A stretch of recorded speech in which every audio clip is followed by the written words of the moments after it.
Graça e paz, meus queridos irmãos da Sala do Discipulado, da Segunda Igreja Batista de Paudalho. Hoje nós vamos estudar mais uma lição da nossa revista número 2, Crescendo na Vida Cristã, que é uma revista da série Novos Convertidos. É a revista número 2. E hoje nós vamos estudar a lição de número 4, Crescendo no Caráter 1, porque o autor da lição, ele dividiu este tema para 2 lições. Então hoje nós vamos estudar Crescendo no Caráter 1 e na semana que vem nós estudamos a outra lição, Crescendo no Caráter 2. Porque o autor da lição, ele usou o texto de Mateus capítulo 5, que vai dos versículos 3 ao 10. E hoje nós vamos estudar a primeira parte desse texto, dos versículos 3 ao 6. Ok? Então hoje é Crescendo no Caráter. E o autor da lição, ele já começa explicando o que é o caráter. E ele diz aqui, caráter é a qualidade inerente a você, é o seu modo de ser, é o conjunto dos seus traços, o conjunto das suas qualidades boas ou más que determinam sua conduta, é a sua índole, o seu temperamento, a sua natureza. Caráter é aquilo que caracteriza você. Então, é aquilo que as pessoas podem perceber em você, a forma como você age, a forma como você se comporta, tudo isso faz parte do nosso caráter. Agora, o nosso caráter, ele pode sofrer alterações. O caráter de uma pessoa, ele é mudado, ele pode ser transformado ao longo do tempo, dependendo de como aquela pessoa ele está vivendo e das coisas que vão acontecendo na vida dele, então vai havendo aí uma mudança de caráter. E por isso que às vezes nós nos referimos a algumas pessoas como sendo um mau caráter. Isso significa dizer que aquela pessoa não conseguiu desenvolver um bom caráter ao longo da sua vida. Mas quando nós aceitamos Jesus, quando nós temos um encontro com Jesus, o que Jesus quer é transformar o nosso caráter. Jesus quer que haja uma mudança tal em nós, que haja também uma transformação no nosso caráter. Então, aquilo que fazíamos, aquilo que pensávamos, a forma como falávamos, tudo isso vai mudar, porque agora nós temos Cristo e somente Cristo pode fazer realmente essa transformação. E aí o comentarista da lição, ele vai usar os textos que nós encontramos aí no capítulo 5 e os versos do 3 ao 6 do capítulo 5 de Mateus, para falar sobre as bem-aventuranças. Ser bem-aventurado significa ser feliz, e somente alguém que tem um bom caráter pode realmente encontrar a felicidade. É esta a lição que Jesus ele quer trazer com as bem-aventuranças que nós encontramos no texto de Mateus, no capítulo 5. Então Jesus ele começa a falar sobre as bem-aventuranças. Dizer que alguém é bem-aventurado significa dizer que alguém é feliz. Então, dedução lógica, para ser feliz é necessário viver de acordo com os princípios que Jesus apresenta nesse texto aí.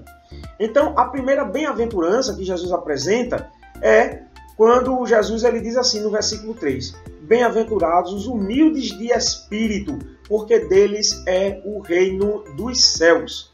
O que é que significa ser humilde de espírito? O texto aqui não está falando de uma pessoa que é aquela pessoa acanhada, simples, uma pessoa que é, vamos dizer assim, envergonhada. O texto não está falando disso. O texto está falando aqui de humildade no sentido de você reconhecer quem você é, a sua condição perante Deus. Então, quando Jesus coloca aqui os humildes de espírito, é nesse sentido, porque os homens sem Deus, eles na realidade não estão reconhecendo a sua condição na presença de Deus. Quem somos nós? Nós somos pecadores. Quem é o nosso Deus? O Criador de todas as coisas. Então nós precisamos reconhecer quem é Deus, o Senhor de tudo, o Senhor de todos, e reconhecer a nossa condição. Nós somos pecadores e precisamos de Deus. Não podemos viver distantes de Deus, alienados de Deus, porque isso nos coloca numa condição terrível. Assim, nós estaremos vivendo impiamente, na iniquidade. E não é isso que Deus quer para a gente. Deus nos ama e Ele quer o melhor para a gente. Por isso, bem-aventurados os humildes de espírito significa bem-aventurados aqueles que reconhecem a sua condição diante de Deus, reconhecendo que são pecadores, aceitam o seu Filho Jesus Cristo. E aí, nesse caminho da felicidade, da bem-aventurança, Jesus ele coloca como primeira condição a condição de ser humilde, porque o homem precisa ser restaurado espiritualmente para que ele encontre a verdadeira felicidade. E Jesus segue então com as bem-aventuranças, depois de colocar essa primeira condição, ser humilde de espírito e não ser presunçoso de espírito, querendo viver a vida como quer, da forma como pensa. Não, mas o humilde de espírito vive de acordo com a palavra de Deus. E Jesus segue com as bem-aventuranças, mostrando agora no versículo 4 o próximo passo para se encontrar a verdadeira felicidade. Quando Jesus ele diz assim no versículo 4, bem-aventurados os que choram, porque serão consolados. O choro aqui não é porque Jesus quer que o crente seja uma pessoa triste, uma pessoa infeliz. Não, o mundo é quem coloca este padrão. O mundo é que atribui ao choro essa condição de infelicidade. Mas na realidade nós sabemos que existe também o choro de alegria.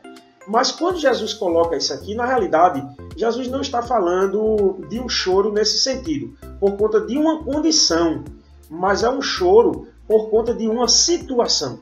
O que é que o pecado traz? O pecado traz para o mundo obscuridade. O pecado traz para o mundo miséria. O pecado traz para o mundo uma vida decaída espiritualmente. E por isso que a gente vê tantas pessoas aí, tanta criminalidade, pessoas envolvidas com as drogas, pessoas envolvidas com a prostituição, pessoas envolvidas com a marginalidade, porque elas não conseguem chorar diante dessa condição de pecado em que o mundo se encontra. Então, somente aqueles que já estão na condição de humildade perante Deus, que já reconheceram a sua condição e se dobram diante de Deus e aceitam a proposta de Deus em seu Filho Jesus Cristo e reconhecem isso, é que pode agora também chorar, lamentar essa condição terrível em que o mundo vive.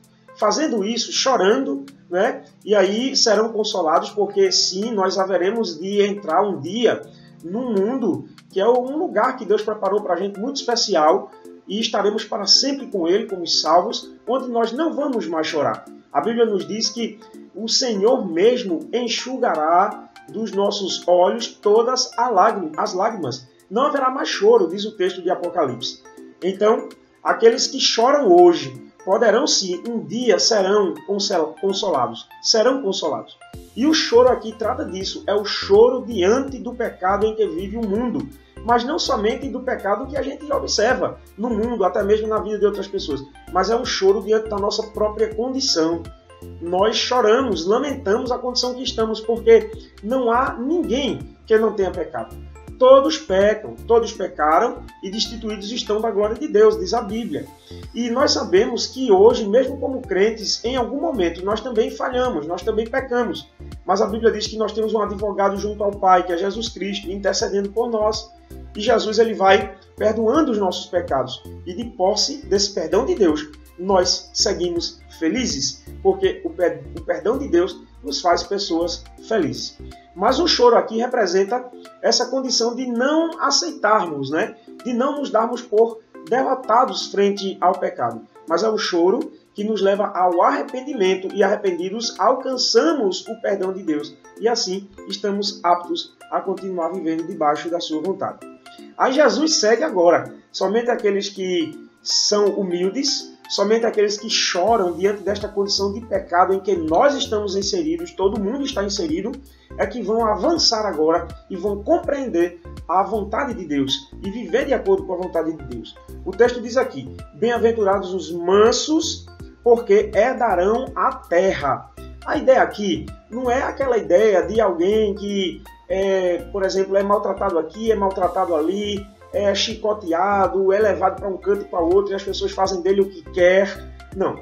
O texto aqui não está trazendo essa ideia, mas o texto está trazendo a ideia aqui, quando Jesus fala bem-aventurados os mansos, felizes os mansos, é uma ideia, e o autor da lição faz bem o uso dessa palavra, de alguém que foi domesticado. E ele faz a comparação até com um cavalo.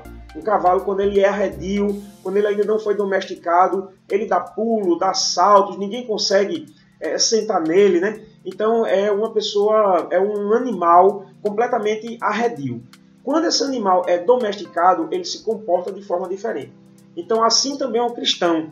Quando ele é manso, bem-aventurados os mansos, felizes são os mansos. Jesus está dizendo, felizes são aqueles que já foram domesticados de acordo com o reino de Deus. Então ser domesticado é nesse sentido.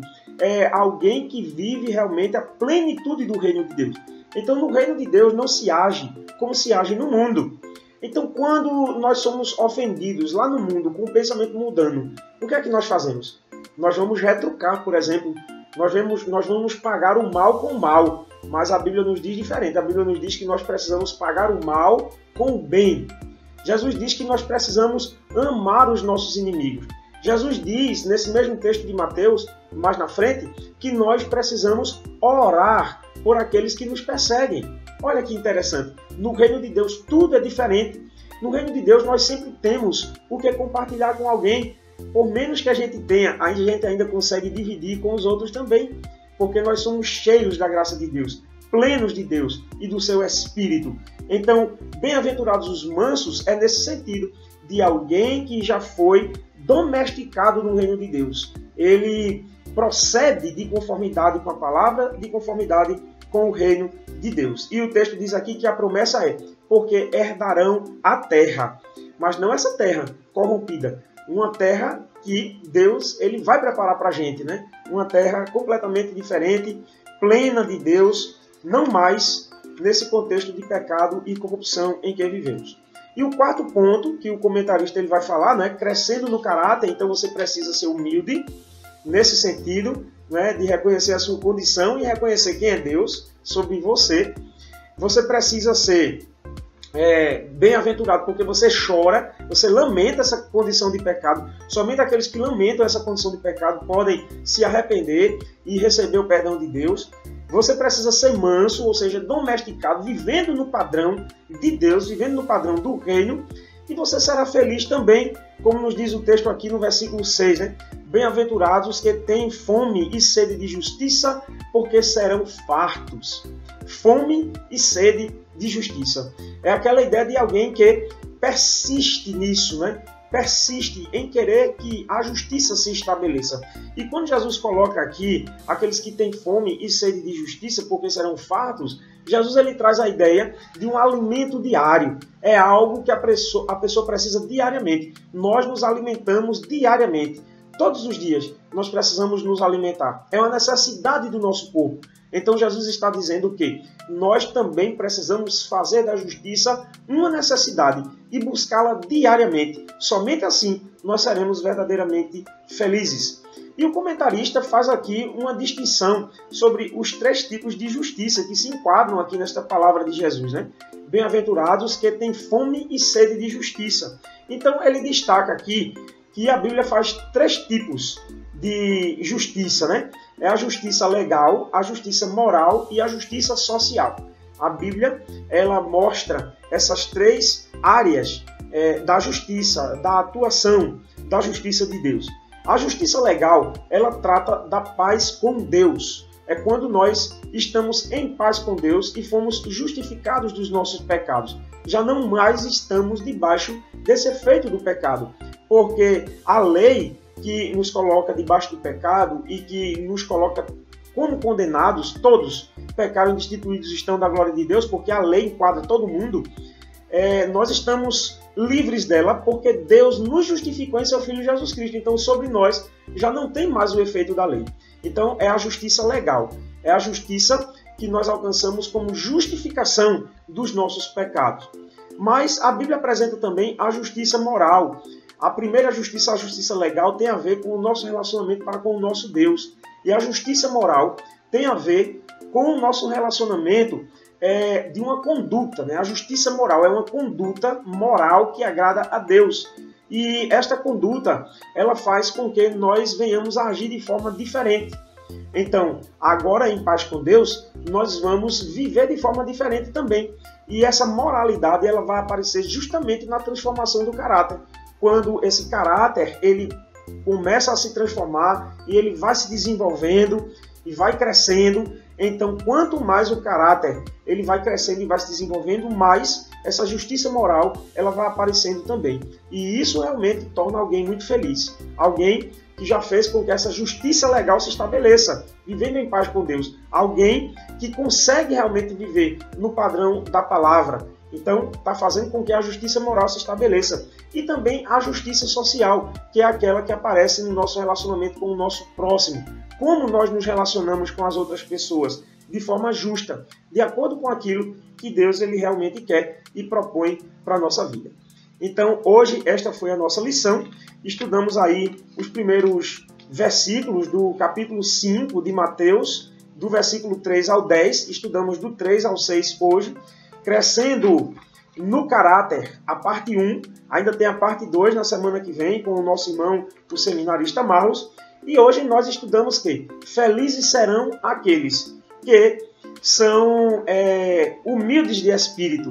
Felizes são aqueles que choram diante dessa situação de pecado em que vive o mundo, porque arrependidos alcançam o perdão de Deus. Felizes são aqueles que são mansos, domesticados, vivendo no padrão de Deus, vivendo no padrão do reino de Deus. E felizes são aqueles que têm fome e sede de justiça, porque com essa fome, com essa sede de justiça, buscando ela todos os dias, eles fazem com que essa justiça legal que se estabelece no relacionamento com Deus, ela se estabeleça. Essa justiça moral que faz com que a gente viva de forma diferente, ela se estabeleça. E também a justiça social, que é aquela que aparece no relacionamento com o nosso próximo. Que Deus abençoe todos vocês. Semana que vem tem mais, tá bom? Até lá!